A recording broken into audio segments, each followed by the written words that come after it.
It's time for the Rick Smith Show. Now, here is the voice of the working class, Rick Smith. And welcome, brothers, sisters, working class heroes. This is the Rick Smith Show. Thanks so much for being here today on the big program. Lots to get to, lots to talk about. Move over WWE. The WWGOP is front and center. The team of trained monkeys hopping around on display. I got to tell you, I was expecting Mean Gene Okerlund to come out of the box. I was waiting for it. I'm serious. I mean, what we saw today from the Republicans, WWE, you got nothing on them. This was for wrestling fans. You gotta look at the showmanship and go, good job. You've spent years honing your craft. Now, this isn't about governing. This isn't about making lives better. This isn't about doing any of the things we talk about that need to get done. This isn't about getting stuff done. This is about, scoring points. This is about, snap into a Slim Jim. It's about the next gig. It's about the next thing they can sell. It's about, hey, look at me. Maybe I can get on Fox News. It's insane what has happened to our political arena. Yes, it's the arena. It's crazy.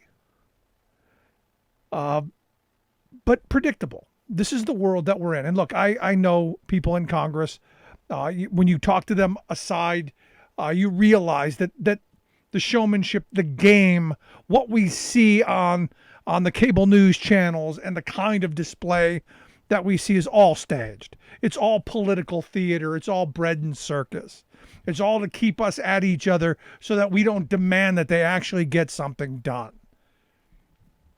They score their points with a minority of their base. It's going to keep them all tingly in the panties and all wadded up. And nothing gets done. From the January 6th Select Committee to an infrastructure bill to paying our freaking bills, the GOP is using every stunt, every gimmick, every scam, everything that they can dream up to get nothing done.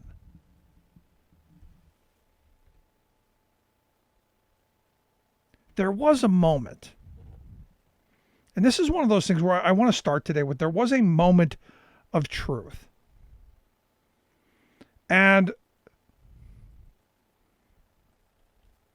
it's one of those things where you just go, there's a couple of moments in time where truth is possible. And I look at the House Minority Leader, Kevin McCarthy, who today, really, good on him, put on a good display. Mean Gene would have been proud. Hulk Hogan would have, come back with the fist rising, and all of that. But on January 6th, there was a moment of truth. And the reason we know this is because Washington Republican Representative Jamie Herrera Butler came out and said, look, this is what happened when we finally got through to Donald Trump. When Kevin McCarthy finally got through and was told by Trump that the people out in the streets are more upset about him losing the election than Kevin McCarthy is. And, in this expletive-laden back and forth about telling Trump to stop what was going on, that was a moment of truth. That was Kevin McCarthy, one, worried that maybe he was going to get lynched. And I think that kind of fear brings out visceral reactions that are honest. And this is why I said from the beginning, this committee, this commission, whatever, should have started within a week of January 6th, or at least on January 21st. Because the farther we get away from the horrible activities of that day, the treason, the sedition of that day, the more you're going to get the spinmeisters at Fox News and further insane to spin it to go, no. It wasn't an insurrection. It was just another tourist day. It was a good day. No, yeah, a little glass got broken, but that's okay. They were just a little rambunctious, a little over anxious.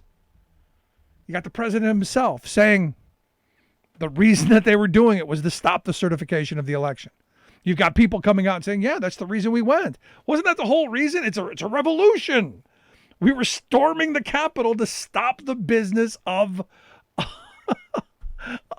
House of Representatives, to stop the certification of the election. That's why they did it. And it's interesting that Trump even admitted it. And you can't get the Kevin McCarthy's of the world to go on with it.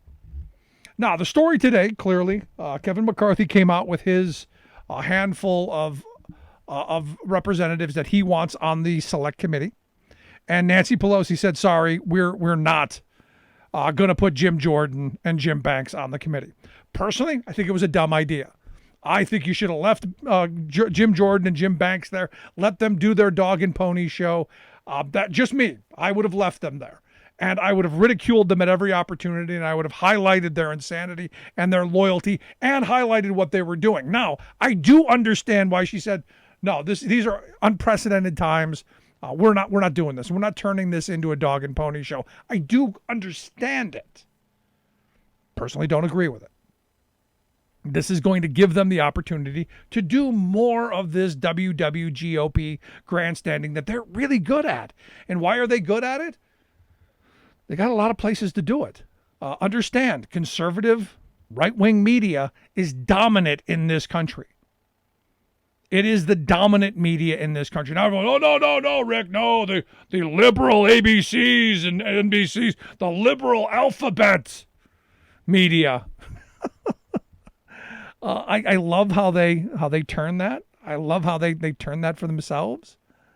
It's not true, but they repeat it often enough that they've even convinced themselves. But like I said, I think it was a mistake. But here's the thing, and this is the part that really is kind of infuriating, because Republicans had an opportunity to not have this partisan committee. They had an opportunity to have a nonpartisan select committee of people to investigate this, with deadlines, with all kinds of things that I wasn't thrilled with. They had a chance to vote for it, and they chose not to. So understand, from the beginning of this, they don't want to get to the bottom of it. They don't want the fingers pointed at who's responsible. Donald Trump and all of the Republican legislators, people like Jim Jordan, who stoked the fires and riled these people up. The representatives who gave tours the day before and the days before. We need to see this. The moneyed interests who funded this stuff. The political action committees who stoked the flames. We need to investigate this stuff. And the Republicans clearly don't want that to happen.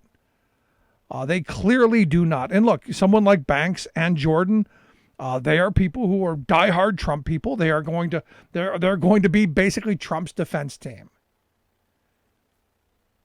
And I get why Pelosi doesn't want them there, but I think it's a mistake to not have them there, because they are going to do the WWGOP stuff. They are going to grandstand. They are going to try and move the narrative to a more favorable narrative for Trump. Understand, there was one guy there that day saying, we're going to the Capitol. There was one guy there that day who was saying, we're going to stop this. One guy. It's crazy. But again, this isn't unpredictable. The stuff that we see, the divisions that we see, are not unpredictable. This is who the WWGOP is.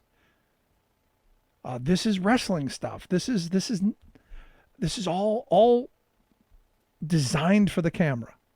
And look, I have friends who are huge wrestling fans. Some of them this is the fun part. Some of them think it's real. And this is the thing that, and I just had this conversation today. Some of the folks there are actually internalizing that every attack that the Republicans throw out and want us to believe is imminent. They internalize. I know people, you can't get a positive word out of them. Everybody's attacking them. The world is against them, and they're fighting everybody because that's the Republican mindset. That's the elixir that they've thrown out to get people hooked on this kind of grievance radio and TV, this kind of anger politics. To where it's not about getting things done. It's not about making roads and bridges better. It's not about educating children. It's not about healthcare. It's not about any of that stuff. It's about scoring points and punishing the other side. We're going to tick off those libtards. And anything that moves us forward as a country. Now understand, we're under attack. We are in the midst of a foreign-led civil war. The sad reality is most of us don't understand it. Because our fault lines are being really highlighted by foreign actors. And they're using social media to do it. And we buy into it. And our politicians buy into it. Again, they could have set up a nonpartisan committee. They could have voted for it, and they didn't. And then you see these stories, oh, immediately they regret it. It's buyer's remorse. They knew exactly what they were doing. And again, we're going to see this political theater play out again. Mitch McConnell came out and said that the Senate, this is great. This is one of those things that just goes, oh my gosh, you got to be kidding me. But Mitch McConnell has now come out and said that they're not going to do any debt ceiling raising anytime soon. Not going to happen. There will be no Republicans who will vote to raise the debt ceiling. Yet the last guy spent trillions of dollars. Raised the debt ceiling for that. We already spent the money. Again, the time to fight these things is before you spend the money. Now we've got a debt ceiling that we're going to bump up against, and now it's going to be the same kind of grandstanding and the same kind of, oh, how much we care about debt and deficits. And it's going to be comical because they're going to pretend like they've never run up a deficit, that they've never given away trillions of dollars to the very wealthy and big corporations, that they're not, taxing spenders or borrowing spenders, that they are. No. They're clean as the driven snow. And the same thing, we're watching it happen right now. With vaccines. We're now seeing people like Sean Hannity telling people to get vaccinated. We're seeing people like Mitch McConnell going, well, I don't know. We should be getting vaccinated. We got 3 safe vaccines. I don't know why people ain't doing it. You go, dum-dum, your party's been saying it's been a hoax. Your party's the one who's saying, no, don't do it. And now they're dying. And now we're looking down the barrel of another spike where potentially thousands more people are going to die every day. And now someone's coming around going, well, hold on, we better change our tune on this because the people who are dying, those are our people. Now remember, when Jared Kushner said, it's just New York, just Washington, those aren't our people. Don't worry about it. Because it was Democrats getting sick. Now that it's the Fox News viewers, now that it's these rural states and these rural districts that are going, we ain't got no healthcare system here to take care of us. We're kind of screwed. Now you're seeing the conservatives going, no, you should probably get vaccinated. We should probably do this. And it's too far gone. They are too far gone. And it's going to take their base dying.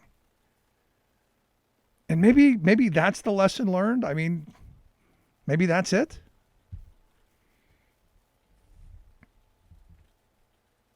Today, there was a cloture vote on the infrastructure bill. Republicans blocked the cloture vote. Doing again this WWGOP stuff. They agreed to a bipartisan bill, and now you got people. No, we need to slow down. We need to get it right. Rob Portman, and I got to be honest. One of Portman's comments I actually liked. He said, we're just not ready. I mean, the bill's still being negotiated. So, yeah, it's not going to be uncork the wine and or the Little Kings. I'm going, hey, I remember Little Kings. That was good beer. Good for you. At least having one decent thing to say. But he says, no, we need more time. And more time means we're going to drag this out as long as we can so that next election comes around, we can take credit for it. That's what that means, because that's the political theater. That's the gamesmanship in all of this. You can't give Joe Biden a win on infrastructure because people will be happy that they have jobs.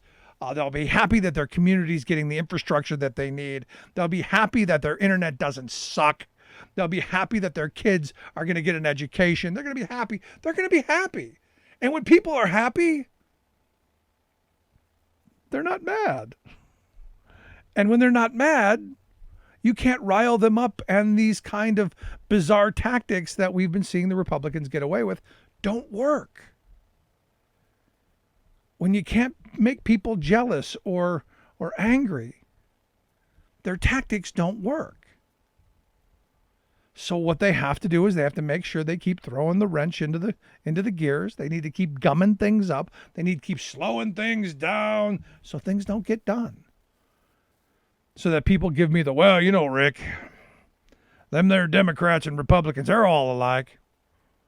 And in some ways they are. I'm not going to get an argument out of me on corporate interests and all of that. But when it comes down to actually helping people and getting things done, there's a huge difference, a monumental difference. For me, the number one difference is I haven't found a pro-labor Republican politician outside of a major city. There's one here in Pennsylvania, Fitzpatrick in Philly. You can't find another one. And the Republican Party has been vehemently anti-union. Yet I talk to union members every day. I'm a diehard Republican. Why? Because of what I see on TV. I'm angry like they are. I've bought the lies. I've bought the showmanship. Because I like wrestling. Because that's basically what our political system has turned into. A Saturday Night Raw.